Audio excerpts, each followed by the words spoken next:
Muito bom dia. Quero saudar a todos com Romanos 12, versículo 12. Então vocês vão me ajudar nessa saudação. Alegrai-vos na esperança, sejam pacientes na tribulação, perseverem na oração. Eu tive a impressão que todo mundo não sentou muito no mesmo lugar, não. O pessoal está meio dormindo. Esse foi o versículo que nós aprendemos a semana passada, Romanos 12, 12, né? Que são 3 em 1, não é? Alegria na esperança, paciência na tribulação ou perseverança, e perseverança na oração. Paciência na tribulação, perseverança na oração. Estamos já em fevereiro, quem diria, não é? Janeiro já foi. Concluímos a série Um Bom Começo, a semana passada, falando sobre esperança. Hoje estamos começando essa nova. Gostaram? Ficou bonito aqui, não é? O caminho da restauração, ou os 8 passos da restauração. Mas antes de dar sequência, por falar em fevereiro, é a volta dos PGs também. Demos aí uma pausa, fim de ano, festas, não daria para contar com todo mundo, mas agora vamos pegar firme nos PGs. Tem gente morrendo de vontade de voltar logo, então quero fazer um apelo ao líder. Não espere um start nosso, não espere a gente falar, comece. Você mesmo agenda com o grupo e começa. Pegar firme, não podemos desanimar não, gente. Fevereiro está aí, já marque um dia, combina com o pessoal e vamos para frente. Temos aí 2 PGs novos surgindo, 2 PGs. Olha, graças a Deus, não é a casa do Vitor. O Vitor está aqui de manhã, Vitor e a Luciana. Que bom que vai abrir um PG na sua casa. Já tinha lá, né, um projeto de PG, aí no Parque Maria Helena, perto do Terminal Capelinha. Então agora, graças a Deus, é Germânia ou Maria Helena ali? Germânia, é que são bairros vizinhos. E também o Milton. Milton está aqui? Na casa do Milton, outro PG então, graças a Deus. Ricardo e Rosângela também? 3 PGs. 3 bebezinhos novos. Amém? Glória a Deus, vamos nos alegrar com isso? E tem vários começando aí, vamos para frente. Uma segunda coisa que eu queria agradecer à igreja. Há muitos anos, desde solteiro, eu tinha no coração um sonho de ir a um lugar, e eu já conheci um outro lugar que eu gostei muito, que foi Salvador, a capital da Bahia. Era um sonho meu, porque eu nasci naquele estado, e anos atrás eu realizei esse sonho de pisar na capital de Salvador. Mas o meu sonho mesmo era pisar no lugar onde o Salvador pisou, que é Israel. É um sonho antigo, e casei com uma pessoa que tinha o mesmo sonho que eu. Ao completar 20 anos de ministério aqui, e a história da minha presença aqui na igreja, enquanto eu tenho 20 anos de pastor, quando também tinha 20 anos de casados, porque eu me casei e já vim direto para cá. Casei em dezembro e já comecei a ser pastor aqui em janeiro de 94. Quando eu completei 20 anos de ministério, a nossa liderança aprovou, me abençoou com uma ida para Israel. Eu ganhei a passagem para ir para Israel em nome da igreja, então eu quero agradecer a vocês por isso. E aí, como eu não queria ir sozinho, eu e a Sandra nos preparamos para que ela fosse. Então, as nossas custas, então, graças a Deus, nós vamos juntos, eu e meu amor. Obrigado.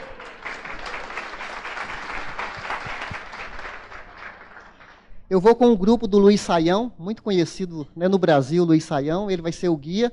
Já pensou que privilégio, né? E com ele e com uma caravana também, várias pessoas. E vou sair 5 da manhã de amanhã, né, segunda-feira, dia 4 agora, e retornarei dia 14. Então, é um dia para ir, um dia para voltar, 8 dias lá, total. E, olha por mim que eu tenho muito medo de avião. São 16 horas, gente. Eu prefiro 24 horas de ônibus do que 16 de avião. Mas fazer o quê, né? Vamos para frente. Vamos para frente. Muito bem, meus irmãos. Vamos falar hoje sobre essa primeira mensagem. E eu estou animado com essa nova série. Porque você sabe, nós temos aqui já um programa chamado CR, que é Celebrando a Restauração. E hoje a primeira mensagem é sobre a realidade. Todas as pessoas, todas as pessoas, todas. Você, é importante você passar pelo CR. Agora, pode ser que você não esteja nesse CR como grupo, como programa, mas todos nós estamos. Quando você conheceu a Cristo, você entrou no movimento que se chama Celebrando a Restauração. Então, isso é contínuo. Quando Jesus tocou na nossa vida, ele nos revolucionou. É como se a gente dormisse e nascesse no mesmo planeta, mas você mudou. Algo aconteceu com a nossa vida ao termos um encontro com Jesus, que ele nos perdoou, ele nos deu dignidade, ele começou a nos restaurar. E aí nós entramos nesse processo. Às vezes nós usamos a palavra restaurar até para falar de objetos, não é?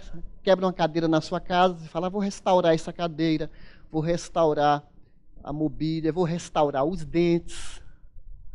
Há poucos dias tive que restaurar uma panela de pressão, que a válvula não estava funcionando, uma bomba relógio dentro de casa, né? Então fiquei atento para isso. Aí levei no rapaz da feira lá para restaurar aquela panela de pressão. Mas ao falar sobre restauração aqui, nós também vamos nos desgastando. Não estou me referindo apenas ao aspecto físico. Tem gente que restaura até demais, não é? Falando de restauração física, fica enchendo o corpo de produtos, alterando de uma maneira assim que até complica a vida da pessoa. Né? Eu não estou dizendo que você não deveria fazer alguma restauração de vez em quando, mas cuidado com o coração, não é? Cuidado com a vaidade. Tá certo? Não estou dizendo contra isso, estou dizendo aqui do exagero, né, da vaidade, do orgulho, que toma conta da pessoa. Mas nós também sofremos desgastes na alma, na emoção. Nós passamos experiências na vida, algumas a gente leva de boa, perdas financeiras, atritos. Mas tem situações na nossa vida, até mesmo os psicólogos têm uma tabela de desgastes, e lá tem pontos de estresse. A escala 100 de estresse, por exemplo, é quando morre uma pessoa. E eles têm lá ali umas graduações. Quando há um divórcio, há um pico ali de desgaste de maneira geral, mudança de endereço, alguma doença muito grave. Então, quando você soma experiências da vida, desde criança, aquilo vai drenando as nossas energias. Então, nós vamos falar que a igreja proporciona para nós um processo de restauração, porque Jesus, tinha até uma música antiga que fala, Ele é o meu restaurador fiel. Quem lembra dessa música? Cristo, minha rocha, meu restaurador fiel. Me atrevi a cantar aqui, olha. Está até no boletim aí esse texto que é Cristo, o recuperador de pecador. Ele é especialista. Aqueles homens que viviam pescando peixes no Mar da Galileia tinham uma vida tão miúda, uma vida tão pequena, vivendo para pescar o peixinho, para pôr dinheiro dentro de casa. Aquela rotina do trabalho, aquele movimento de trabalhar, voltar para casa, no outro dia limpar a rede, consertar a rede, voltar a pescar, vir para casa, uma vida tão minúscula, tão pequena, voltada para eles e sua família. Aí Jesus vem e chama esses homens, não apenas para os resgatar, não apenas para os pescar, mas para fazer deles pescadores de homens. Vinde a mim, e eu vos farei pescadores de homens. O resgate que Jesus faz na nossa vida não é meramente para a gente ter a passagem garantida para o céu, de nos tirar do oceano da perdição, e nos colocar no oceano do amor, Ele apenas não faz isso, mas Ele nos dá um senso de utilidade. Ele nos chama, Ele nos eleva. A gente vive em função do nosso trabalho, do nosso ganha-pão, que Ele não está desconsiderando isso, faz parte da vida, do suor do teu rosto ganharás o teu pão. Mas essa é uma atividade humana, que é obrigação nossa, mas Ele nos chama para algo mais elevado, para a gente ser resgatador de vida.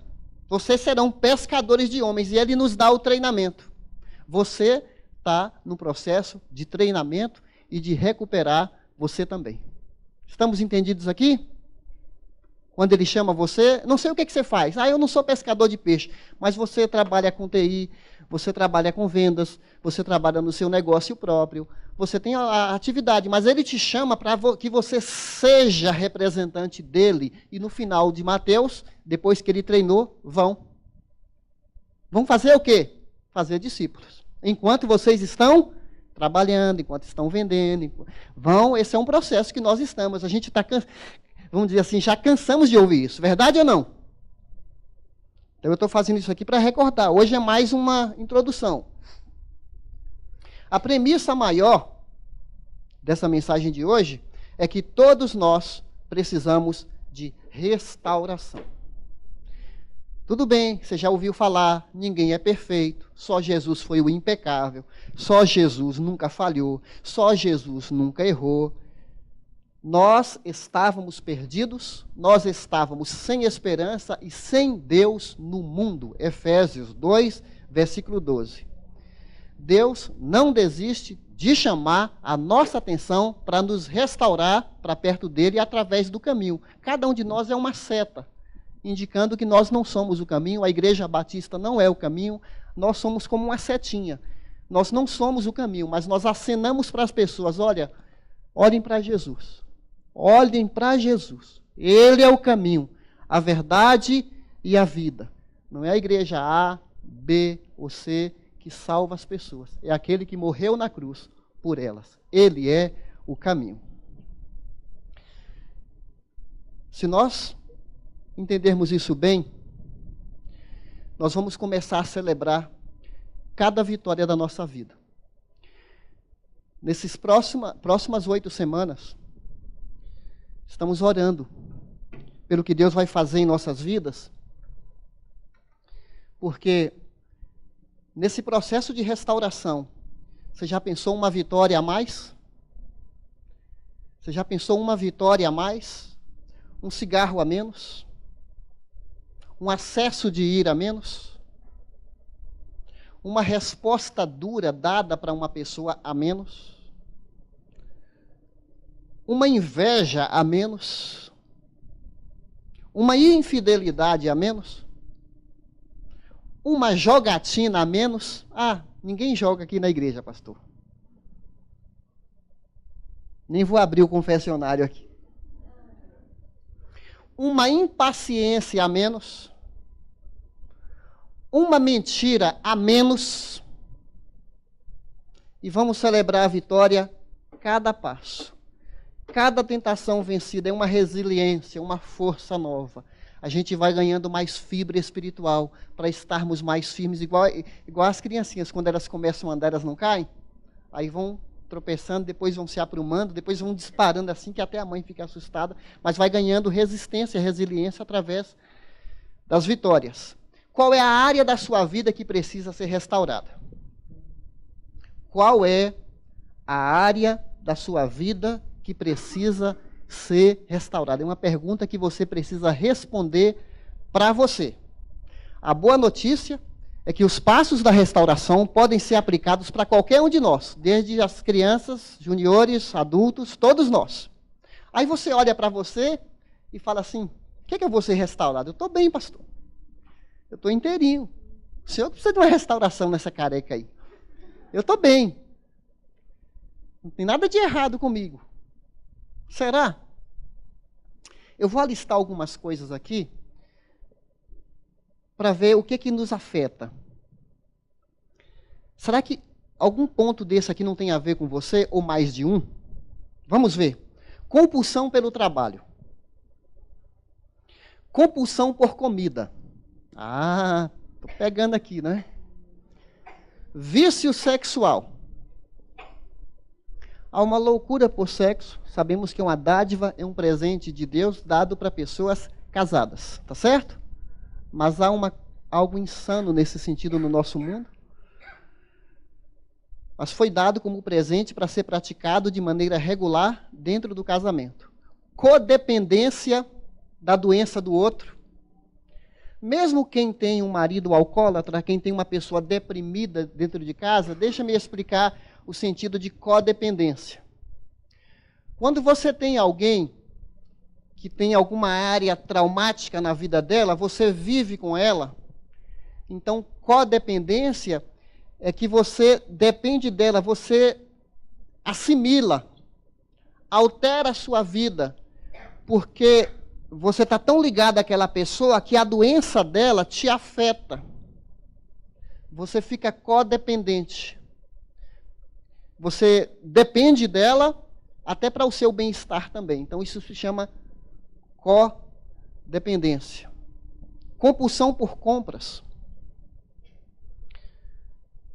O reclamante crônico, de segunda a segunda, ele está mal-humorado. Já ouviu falar do reclamante crônico? Álcool, drogas, relacionamentos quebrados em função do divórcio que afetou a vida da pessoa de tal forma que ela carrega marcas daquela experiência, marcas profundas, ira, a pessoa explode por pouco ou por muita coisa. Ansiedade, perfeccionismo, insegurança, hipocondria. Pessoa que tem mania de se automedicar e anda com uma sacola de remédios. Minha mãe era assim. E infeliz do médico que não desse um remédio para minha mãe. Não era médico bom. Mágoas. Mentira. Jogo. A pessoa é viciada em jogo. Apostas. Abuso sofrido no passado, abusos físicos, abusos verbais, abuso sexual, complexo de inferioridade ou de superioridade, culpa não resolvida no coração, procrastinação, deixa para depois, necessidade de controlar as pessoas, aquela ânsia de controlar o outro, o que o outro vai falar, o que vai acontecer, arquitetar, manipular para que o objetivo dela seja alcançado. Você percebeu? Ou não? Que todos nós precisamos de uma restauração, de uma ajuda de Deus. Sem mim, nada podeis fazer. Nós somos machucados na vida e nós machucamos as outras pessoas o tempo todo. Não se coloque de vítima. A psicologia nos coloca como vítima. Você vai em qualquer psicólogo, as escolas, as teorias da psicologia é que o mundo é cruel, foi sua avó, foi seu avô, foi aquele seu tio, foi as palavras duras da sua mãe que fez de você uma pessoa travada, bloqueada. Sabe o que a Bíblia fala? Você é responsável. Todos pecaram. É verdade. É verdade que nós sofremos certa opressão. Mas ainda assim, nós somos responsáveis pela nossa reação. E apesar de sofrermos certas pressões, o Senhor Jesus, Ele não veio para colocar mais peso nas nossas costas. O mundo faz isso. Gente perversa faz isso. Gente legalista faz isso. Mas Jesus é libertador. Ele deixa a vida da gente muito mais leve. Então essa é a nossa proposta. É a proposta da palavra de Deus. Certa ocasião, um pai estava lendo o jornal na sala. Ele não conseguia se concentrar porque o seu filho, um garotinho, ficava de lá para cá e falando alto e brincando e de carrinho e tal. Ele não conseguia se concentrar e bateu um sono nele. Eu falei, como é que eu vou descansar agora com meu filho agitado desse jeito? Aí ele viu um jornal com o globo, né, o planeta Terra. Aí ele pegou aquela folha do jornal e picotou ali com a tesoura em 50 pedacinhos e falou para o filho assim: filho, agora você monta esse quebra-cabeça e depois o papai vai ver se você conseguiu, tá bom? Tá bom, pai. Aí o pai pensou que o garoto ia demorar 2 horas para montar o quebra-cabeça do globo do planeta. Não deu 10 minutos, o pai já estava na soneca lá. Aí o menino: pai, o que foi, filho? Eu já terminei. Ué, tão rápido assim? É, pai. É que do outro lado do globo tinha um homem. E quando eu montei o homem, o outro lado ficou bom. Foi mais fácil montar o homem do que o outro lado. É uma pequena história, mas comunica para nós que quando a gente coloca a ordem no mundo desse ser fragmentado, tem até nome de filme agora, né? Um ser que tem tantas personalidades coabitando com ele. Quando Jesus vai colocando ordem no caos da nossa vida, até o mundo fica melhor. Quando o nosso interior vai sendo trabalhado por Deus e nós vamos mudando atitudes, escravidão, velhos hábitos, que às vezes a gente não percebe, mas como deixamos o Senhor arrumar essa casa interior, você vai ver que a vida é boa, apesar do mundo mal. Deus vai te dando graça e vai colocando a nossa vida em harmonia. A primeira harmonia que a gente precisa ter é com Deus, porque nós vivíamos em inimizade. E veio Jesus para quebrar a parede de separação, derrubou essa parede para nos reconciliar com Deus. Olha a obra maravilhosa do nosso Salvador, de nos aproximar um com o outro e todos nós com Ele. Ele fez isso, Ele faz isso ainda hoje em nossas vidas. Isaías 57, não precisa você ler, está escrito assim: eu vi os seus caminhos. Deus falando para a gente: eu vi, eu vejo os seus caminhos, mas eu vou curá-lo. Eu o guiarei e tornarei a dar-lhe consolo. Darei louvor aos seus lábios. Paz aos que estão longe e paz aos que estão perto. O apóstolo Paulo vai resgatar em Efésios 2 esse texto. Aqui fala de 4 áreas que Deus quer trabalhar na minha vida e na sua. A primeira é de cura. Essas curas emocionais, e vamos dizer que na bondade de Deus até cura física. De vez em quando Ele nos dá isso também, mas a cura principal que Jesus curava era o travamento das emoções, não é? O paralítico é a essência disso, não é? O paralítico era uma questão emocional que Ele tratou primeiro. Ele cura também, ele dá direção, né? Eu guiarei vocês. Para guiar é porque a pessoa está confusa, eu guiarei. Eu o consolarei e eu te darei paz diante dos seus medos, diante das suas fobias. Se você se sente ferido, ele falou: eu vou te curar, eu vou guiar você. Ah, eu sou incapaz de me mudar. Senhor, o meu jeito, a minha personalidade tão forte, as minhas reações que eu detesto, eu não consigo. Eu não consigo. Meus irmãos, não há ser humano nenhum que é um caso perdido para o Senhor. A gente vê amostras disso na Bíblia. Podemos pegar o apóstolo Paulo, homem de coração duro, homem preconceituoso, cruel, camarada que falava: eu seguro as suas roupas para você apedrejar os cristãos. Eu voto para acabar com essa raça. Eu saio de Jerusalém e onde tiver um cristão, eu vou acabar com ele. Esse é o apóstolo Paulo, que foi mudado. Ele respirava a morte. Quando ele se converte, esse homem é tomado por um amor tão sobrenatural. Deus o faz passar por um processo de cegueira para ele perceber que ele era cego. Às vezes você que acha que está enxergando, precisa entrar em crise para você perceber que você não está enxergando nada, você não está vendo nada, você olha com os olhos físicos. Paulo, depois que é confrontado, que ele tem um encontro com Jesus, é como se ele falasse assim antes: onde tiver um cristão, eu levo morte. Agora mudou a vida dele: onde tiver um pagão, eu levo vida.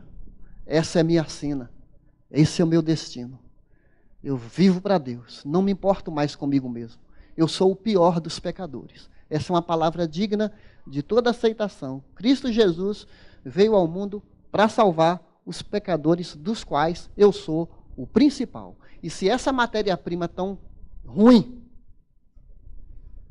Deus faz uma reviravolta e nós também temos uma matéria bem ruim.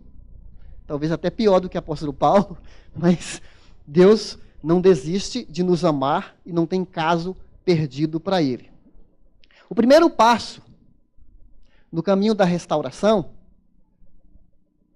aliás, esse programa nós estamos aprendendo com a igreja de Fortaleza, é um programa tão maravilhoso que eles têm restaurado pessoas na prisão. Além de abençoar os crentes, abençoa os não crentes. Aquele Oswaldo Massambani, Nelson Massambani, que pregou aqui recentemente, que veio lá do Ceará, que é um ex-dependente químico, ele falou que a coisa mais fácil lá é evangelizar os presos. Porque o preso, ele sabe que a vida está tão detonada, que ele não sabe se vai estar vivo no outro dia. É uma pessoa que está com as emoções assim tão sensíveis, que eles chegam com a palavra de Deus, com esperança, eles abraçam assim de uma vez, uma fome. E o CR entra nesse processo de restauração. Então, eu quero atribuir aqui os créditos desse preparo nosso à igreja lá que traduziu o material que, os 12 Passos, surgiu em 1935 por um grupo de cristãos. Depois os alcoólatras anônimos pegaram esse material, tiraram muita coisa da Bíblia, mas os princípios, os fundamentos são bíblicos. Então a gente está pegando esse material na sua origem, cada passo fundamentado na Bíblia. Que na verdade não são os 12 passos, né? Na Bíblia já tem os passos, as pessoas apenas descobriram na palavra de Deus. Então o primeiro passo é reconhecer que eu não sou Deus. Esse é o primeiro passo. Reconhecer que eu não sou Deus. Aí você fala, isso eu já sabia, pastor.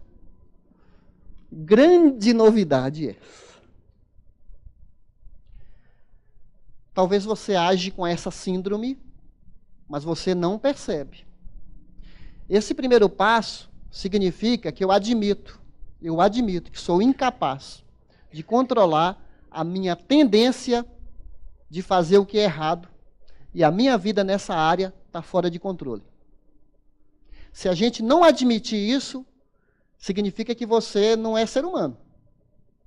Se você não admitir que você tem a tendência de fazer coisas erradas, e nesse sentido, há áreas da sua vida que estão fora de controle. A nossa vida pode chegar num ponto de ficar ingovernável. Perder a capacidade de cuidar de você. E o tamanho da nossa doença é o tamanho do nosso maior segredo.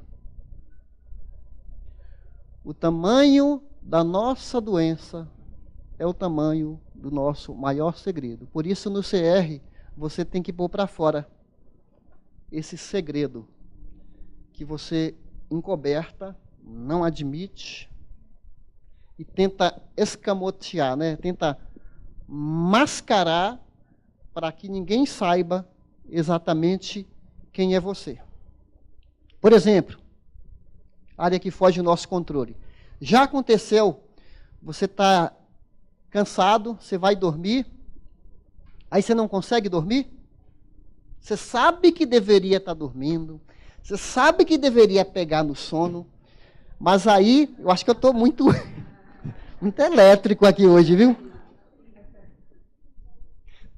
Por favor, Sandra, abre uma aqui para mim. Muito bem, gente. O que eu estava falando mesmo?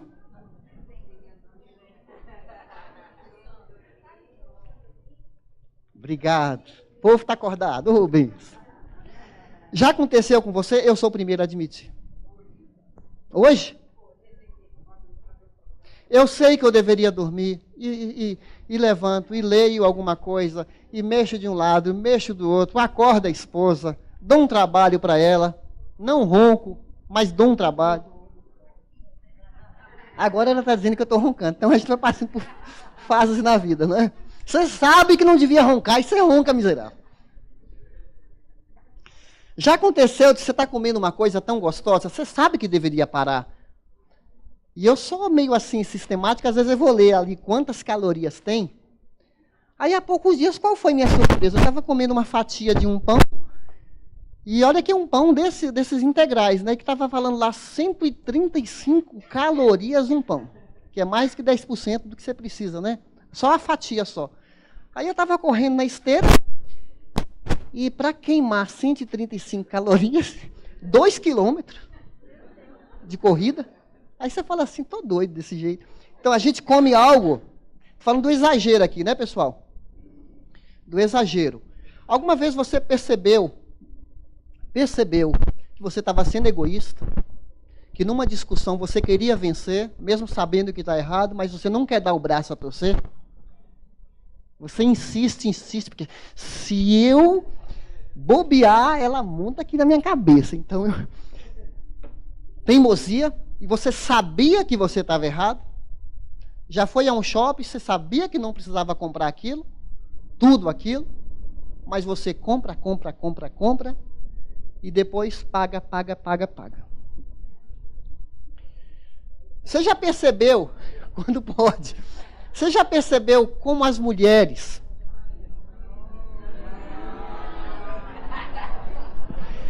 Porque as mulheres têm 1000 braços, né? E aí, quer colocar tudo do jeitinho dela. E o homem fica tentando sair. Não é só a mulher, não, né? Tem muito homem manipulador também. A gente tem que admitir isso, né? Você sabe que pecado é errar o alvo. Parece uma palavra tão antiga. Mas é errar o alvo, é o sentido da palavra pecado. Nós temos uma natureza pecaminosa muito forte. Nós herdamos dos nossos pais. Às vezes aprendemos a reagir da mesma forma. Ferimos pessoas. Achamos que estamos certos a caminho que parece direito. Você já teve assim, a caminho que parece certinho. Não, está tudo bem comigo. A pessoa é que é complicado, mas há caminho que ao homem parece certo, mas é caminho de morte. Romanos capítulo 7, o apóstolo Paulo fala, eu não compreendo meu modo de agir. Eu faço o que eu quero e não faço o que eu queria fazer. Reconhece o apóstolo Paulo essa tendência, essa natureza que parece que o obriga, e ele permite, a natureza se entrega a esses caminhos. As cartas disso. Já falei, nós somos responsáveis pelas nossas escolhas. Quando a gente fala a síndrome de Deus, às vezes nós queremos brincar que nós somos Deus. É o que aconteceu com Adão e Eva. O que Satanás falou para Adão e Eva, vocês serão iguais a... Vocês vão conhecer tudo. Aproveitem. Vocês serão iguais a Ele. Não percam essa oportunidade. Tem alguma coisa escondida com Deus. Por que essa restrição? Por que não comer daquela fruta? Será que não é melhor do que as outras? Esse discurso manipulador ainda hoje se faz presente. E foi lá que tudo começou. Havia uma linha proibida em torno dessa árvore, o inimigo das nossas almas seduziu. Como Deus, vocês conhecerão tudo. Aí nós conhecemos a Jesus, todos nós cristãos. E ele falou que começou um processo de libertação na nossa vida. Aí você fala, eu entendi aquele versículo, 2 Coríntios 5,17, dessa maneira. Eu estou sendo bem sincero com vocês. Se alguém está em Cristo, nova criatura é. As coisas velhas passaram, tudo se fez novo. Por um tempo na minha vida, eu pensava que era até impecabilidade. Quer dizer, eu estou cada vez melhor. Eu pensava assim, as coisas velhas passaram, Eu estou cada vez bom na fita. Eu vi a vida cristã, se fosse comparar com uma linha ascendente, que eu conheci Jesus aqui, nesse momento, e aí a minha vida vai só melhorando. Beleza, beleza, beleza, e tudo vai se consumar no nirvana, no céu. Uma coisa meio até espírita, né? De evolução, evolução, evolução. Mas a gente sabe, o povo percebe. Faz tempo que eu não falo isso, né? O povo sabe. O povo sente que a vida vai assim, ó. Tem dia que você está maravilhoso, você está como Elias no Monte Carmelo. 80 profetas de Baal. Vem quente que eu estou fervendo. É só 80? Venceu os 80 profetas. Ei, Elias. Esse é o cara, esse é maromba, Elias. No dia seguinte, a rainha Jezabel fala assim: eu vou perder a cabeça se dentro de 24 horas Elias não estiver no cemitério. E assina ali o decreto. Generais, soldados, entenderam? Vocês têm 24 horas para exterminar Elias. A notícia chega até Elias. O que Elias faz? Corre, foge para longe, entra numa caverna. Meu Deus, o que aconteceu comigo? Oh, Senhor, só eu sobrou.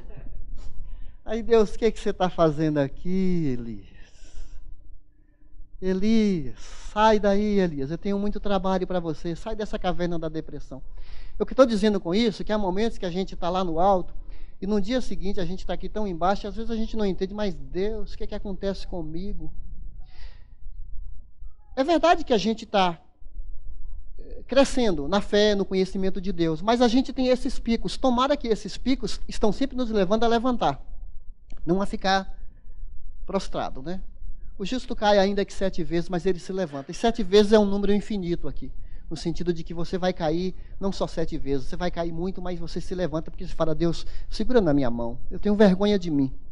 Eu não entendo como eu aprendi tanto do Senhor e eu caí. Por favor, segura na minha mão e me ajude a prosseguir. Isso acontece sempre comigo, meus irmãos. Sempre, sempre, sempre. E sabe, o cristianismo tem produzido um tipo de cristão, um formato de cristão, as nossas igrejas evangélicas, eu vou até falar da gente batista. O cristianismo tem produzido um cristão de moral muito alta, como aquele fariseu que o Décio citou aqui, que foi ao templo, e o cara não chegou ao templo de Jerusalém de qualquer jeito, ele chegou assim, né? Tem muita gentalha aqui no templo hoje. Muita gentalha, muita gente pecadora. Mas eu sou bom. O senhor sabe? Eu sou muito bom. O senhor deveria se orgulhar de mim. Eu me comparo com essa gentalha e eu estou bem ou não estou? Jejum 2 vezes por semana. Cumpro a lei. Está aqui, ó. Dou dízimo até da hortelã, do cominho, da alface, tudo que vem, eu dou dízimo de tudo. Não sou como esses demais pecadores. E o peito estufado, e Jesus fala: esse camarada voltou para casa. Deus não escutou absolutamente nada. Aquele outro que batia no peito, estava perto dele, né? Porque ele até, talvez tenha colocado o queixo assim na hora que ele orou. Eu nem sou como os demais pecadores aqui. Aquele que bateu no peito, fala que ele nem ousava levantar a cabeça, né? Deus, tem misericórdia de mim, seja misericordioso, seja propício a mim, pecador, seja favorável a mim. Jesus fala que esse publicano voltou justificado para casa. No CR, a gente aprende a falar das mazelas interior. No CR, a gente aprende que Tiago 5,17 fala: confessai uns aos outros para ser descurados. Então tem irmão que chega e fala assim: eu tenho muita dificuldade com pornografia. Eu sou muito fraco, preciso de ajuda. Outro vem e fala assim: eu brigo demais com a minha esposa. Eu me descontrolo com meus filhos.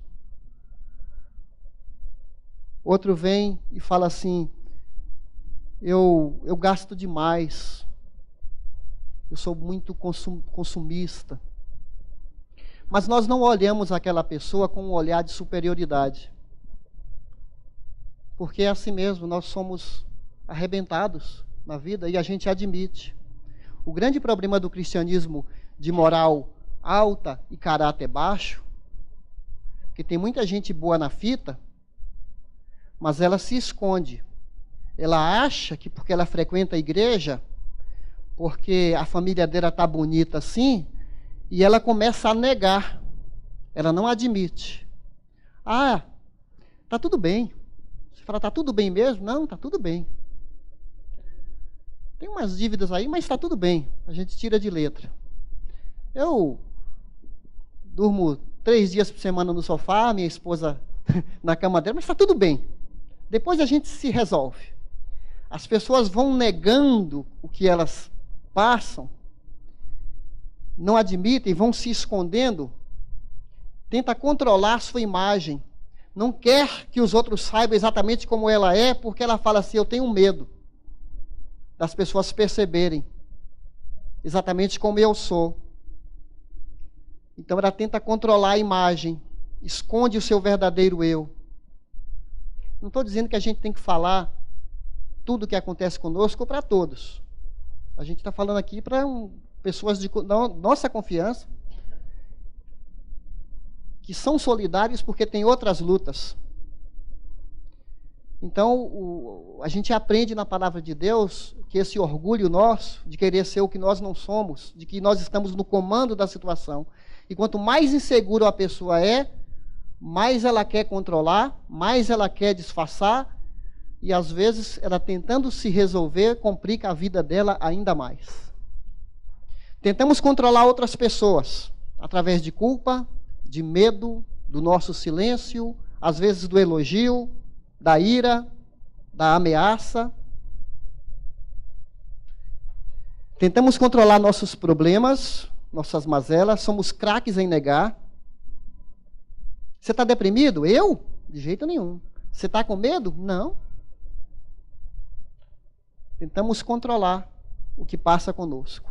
Tentamos controlar nossa dor. Podemos nos esconder através da dor, evitar. Usando algum tipo de anestésico para a nossa dor. Aí ela vai se manifestar mais cedo ou mais tarde. Você já viu pessoas que tentam esconder a dor, fogem através de comer demais. Ah, está doendo tanto. Aí enche a cara. Aí passa a bebida, está doendo de novo. Não resolveu o problema da dor, vou beber de novo. Ou toma aquele remédio para dar um jeito na dor, a dor continua lá. Ou fuma muito. Ou teve experiências amorosas difíceis, agora a próxima pessoa para sufocar aquela dor que eu tenho na minha alma. Então eu vou procurar um outro caso, um outro namoro, um outro relacionamento, e a dor continua. Agora vai dar, e não dá. Assim vamos entrando e saindo de relacionamentos. Algumas pessoas, eu já fui em casas de adolescentes que estavam se cortando, porque ao se cortar, a dor física é menor do que a dor da alma.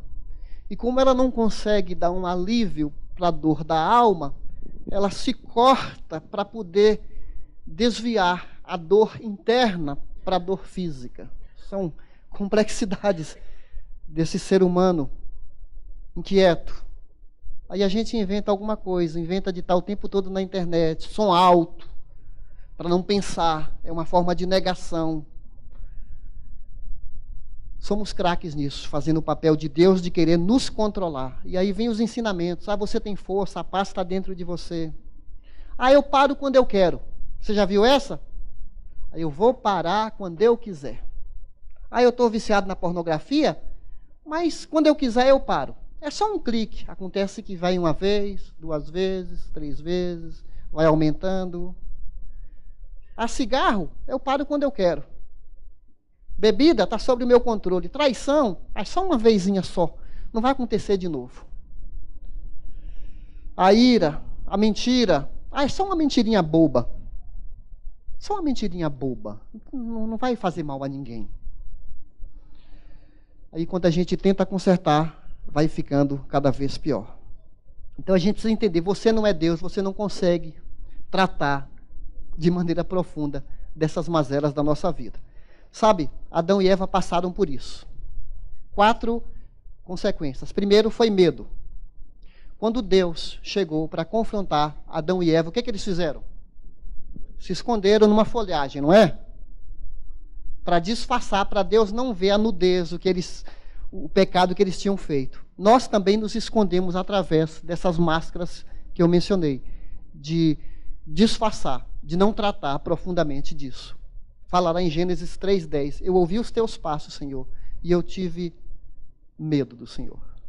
Nós não queremos nos aproximar quando algo está errado conosco. Depois, frustração. Quando tentamos controlar todas as coisas, ficamos frustrados. Essa tentativa de querer comandar a nossa vida. Davi falou assim, eu tentei. E olha que Davi fez de tudo para esconder, viu? Trapaceou, mentiu, enganou, manipulou pelo poder, mas depois ele falou, tentei por algum tempo esconder meu pecado, mas não consegui esconder meu sentimento de frustração, meu sentimento de desespero, Salmo 32, versículo 3. Depois vem a fadiga. Tentar nos esconder dá muito trabalho. Brincar de Deus é cansativo. Davi falou assim, dia e noite a tua mão pesava sobre mim. Minhas forças foram se esgotando, como em tempo de seca.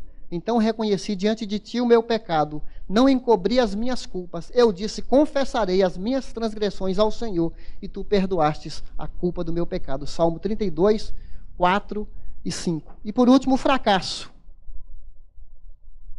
Fracasso do distanciamento de Deus. Tentar fazer o papel de Deus dá muita canseira. Provérbios 28, 13.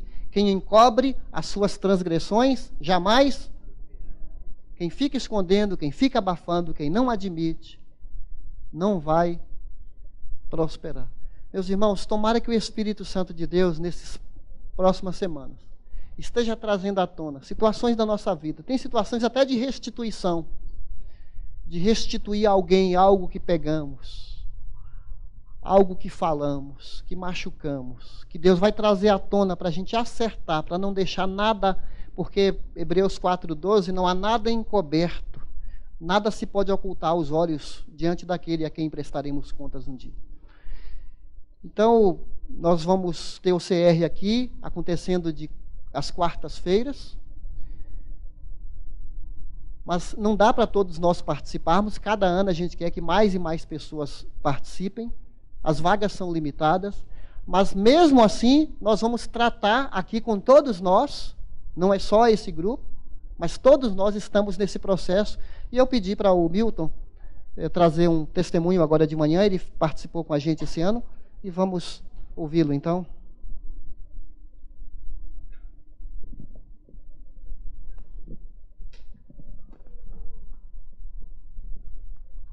Bom dia, meu nome é Milton. Sou servo do Senhor Jesus Cristo.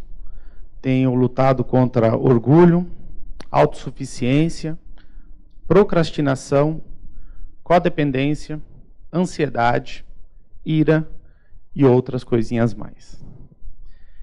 Eu sou filho de mãe cristã batista. Eu sou neto, a minha avó também é cristã batista. E a minha bisavó também era cristã batista. Eu me batizei com 12 anos de idade na Igreja Batista do Centenário em Piraporinha. Esta igreja foi fundada pela minha avó e a minha bisavó.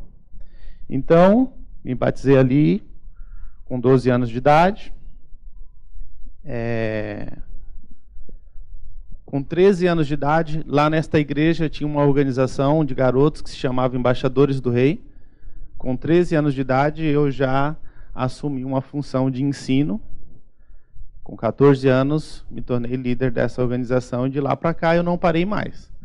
Então, no ano seguinte, me tornei presidente dos jovens, fui presidente muitos anos e depois comecei a dar aula, fui da liderança da escola bíblica Me tornei vice-presidente desta igreja. Depois eu saí, fui para uma outra igreja, a Igreja Batista Vida Nova, onde eu conheci a Ana Paula. Lá também me tornei líder de jovens. E lá eu me casei com a Ana Paula. E desta igreja fui convidado a tomar conta de uma congregação lá no Embu das Artes. E nessa época comecei a fazer o seminário. Enfim, essa foi a minha trajetória. Sempre líder, sempre em evidência, sempre fazendo alguma coisa na igreja. E desde muito novinho, 13 anos de idade, já dava aula. E com o tempo as pessoas começavam a dizer assim: nossa, mas que jovenzinho bom, que rapaz diferente. E falava esse tipo de coisa, e era bom ficar ouvindo isso o tempo todo, Eu vim de Minas Gerais, cheguei com 12 anos de idade, aí você tem aquela questão do preconceito, vem do interior para a capital. De repente comecei a ser elogiado, fiquei orgulhoso, comecei a gostar daquilo, E com o tempo, as pessoas começavam quando me viam fazendo alguma coisa de errado, falavam assim: logo você? Ah, Milton, você não, E uma mentira falada várias vezes começa a virar uma verdade. Eu comecei a imaginar que eu realmente não podia ser um pecador como as outras pessoas eram. Eu não podia ser igual. Eu não. Eu era líder. Eu estava à frente. Eu era exemplo. Então eu não me dava esse direito. Não podia ser uma pessoa como as outras. Eu tinha que ser diferente. Isso foi virando, à medida que o meu cargo na igreja foi crescendo e me tornei líder de uma congregação, aí que eu não podia mesmo. Só que isso é uma insanidade. Era impossível, porque eu era um pecador normal.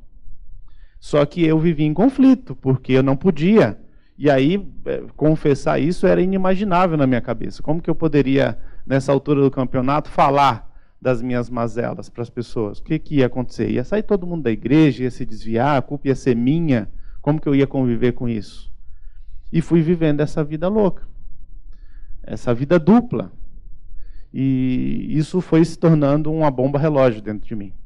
E aí, realmente, eu comecei a não dormir. Comecei a ter problemas físicos, o corpo começou a sentir tudo isso, casamento, tudo isso começou a ser afetado. Até que quase na beira do colapso eu saí dessa congregação, onde eu fiquei 5 anos lá, 1 ano como líder, mas 5 anos atuando, e não conseguia mais, e peguei um trauma maluco, falei assim, não, depois de tantos anos, esse ano eu completo 25 anos que eu me batizei. Depois de tantos anos na Convenção Batista Brasileira, eu conhecia muita gente. E eu não queria ir numa igreja que eu conhecesse ninguém. Porque à medida que eu entrava, não, eu vou mudar de igreja, encontrava um amigo de seminário, um amigo, ô Milton, vem aqui, já tem um cargo para você aqui, tem um trabalho. E eu saía da igreja, tá bom, obrigado. E nunca mais voltava lá. Eu falei assim, e agora? O que eu faço? E aí um dia alguém falou assim, olha, tem uma igreja dentro do Horto, eu me mudei aqui para o Floresta Campo Limpo, aqui perto. Eu falei, vamos lá. E eu entrei aqui e eu não conhecia ninguém. A igreja estava cheia, foi um domingo de manhã. Eu falei assim, essa igreja não é da Convenção Batista Brasileira. Não conheço ninguém. É aqui. É aqui. E aqui eu fiquei. Eu até conhecia o Celebrando, eu tentei uma vez fazer parte do Celebrando a Recuperação da Igreja Batista do Morumbi, mas não deu certo, eu não fiquei lá. E quando eu vim para cá, o meu problema na minha cabeça era a ansiedade. Eu desenvolvi o transtorno da ansiedade. E quando foi falado que ia ter o CR aqui, eu falei assim, eu preciso ir para o CR porque eu tenho um problema. É problema com ansiedade. É como na entrevista de emprego, qual que é o seu defeito? Perfeccionismo, Assim que a gente faz. Então, quando eu vim para o CR, eu tinha um problema, que é a ansiedade, e eu preciso controlar. E assim, não era só um problema. Tem um livro que a gente usou nos passos, A gente brincava que tinha medo de abrir aquele livro, até raiva do livro. Porque o livro fazia perguntas e fazia você ficar refletindo, e tem um momento lá que ele vai ajudar você a identificar suas mazelas, os seus desvios de caráter. Eu identifiquei 24 desvios de caráter. Não sei, eu acho que quando o pastor começou a falar a lista aqui, a gente começa a falar assim, eu tenho esse, eu tenho esse, eu tenho esse, eu tenho... Então, isso aconteceu e eu achei que eu tinha um problema só. De fato, o problema que me levou para o CR, depois eu descobri que era um dos menores que eu tinha na minha vida.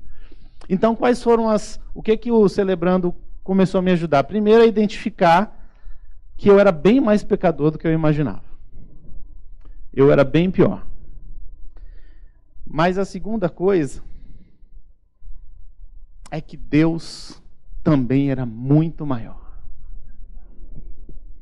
Porque quando eu identifiquei esse ser que era eu não entendi como que um Deus, ainda assim, insiste em me amar.